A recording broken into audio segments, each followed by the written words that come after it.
السلام عليكم ورحمة الله تعالى وبركاته. حامدا ومصليا أما بعد، قال الله تبارك وتعالى في القرآن المجيد: أعوذ بالله من الشيطان الرجيم، وما أرسلنا من قبلك من رسول إلا نوحي إليه أنه لا إله إلا أنا فاعبدون. صدق اللہ العظیم. محترم ناظرین، عقائد و مسائل کے چھٹے درس میں آپ کا استقبال ہے.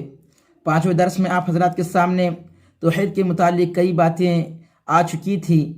پھر یہ وعدہ بھی کیا گیا تھا کہ آنے والے درس یعنی کہ چھٹے درس میں آپ حضرات کے سامنے اقسام توحید کے کیا کیا اقسام ہیں اور کیا کیا ان کی تفصیلات ہیں وہ بھی بیان کی جائے گی. تو انشاءاللہ آج کے درس میں وہ توحید کے اقسام ہم بیان کر رہے ہیں. دیکھیے، بغور سماعت فرمائے. توحید کے 3 اقسام ہوتے ہیں.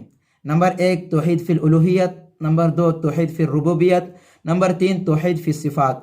توحید فی الالوہیت یہ پہلی جو ہے قسم ہے، توحید کے اقسام میں سے پہلی قسم ہے. توحید فی الالوہیت کے متعلق ہی جو ہے گزشتہ درس میں جو باتیں آئی تھی اکثر و بیشتر توحید فی الالوہیت کے متعلق ہی تھیں. دیکھیے، اور بھی توحید فی الالوہیت کسے کہتے ہیں اور بھی واضح انداز میں آپ حضرات کے سامنے مختصراً بات پیش کی جائے گی. توحید فی الالوہیت یہ ہے کہ اللہ تعالیٰ الہ ہے اور معبود ہونے میں وحدہ لا شریک ہیں، اور وہی عبادت کے لائق ہیں، اور انہی سے ہر حال میں استعانت اور مدد حاصل کی جائے، اور انہی کو ملجا و ماوا سمجھا جائے.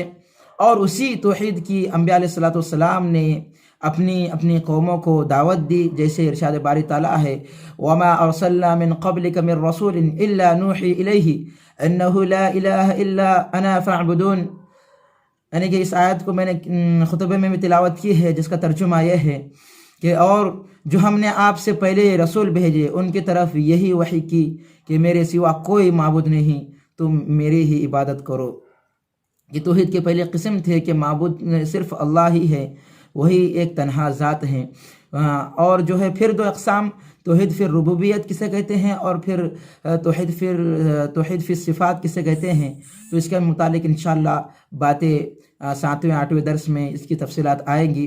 تب تک کے لیے انتظار کیجیے اور ہمارے چینل سے جڑے رہیے، اور اس چینل سے جڑے رہنے کے لیے اس چینل کو سبسکرائب کریں. اللہ تعالی ہم سب کو صحیح توحید کو اور صحیح جو ہے عقیدے کو سمجھ کر ہمارے عقیدے کو بنانے کی توفیق بخشے. وآخر دعوانا الحمدللہ رب العالمین. السلام علیکم ورحمۃ اللہ وبرکاتہ.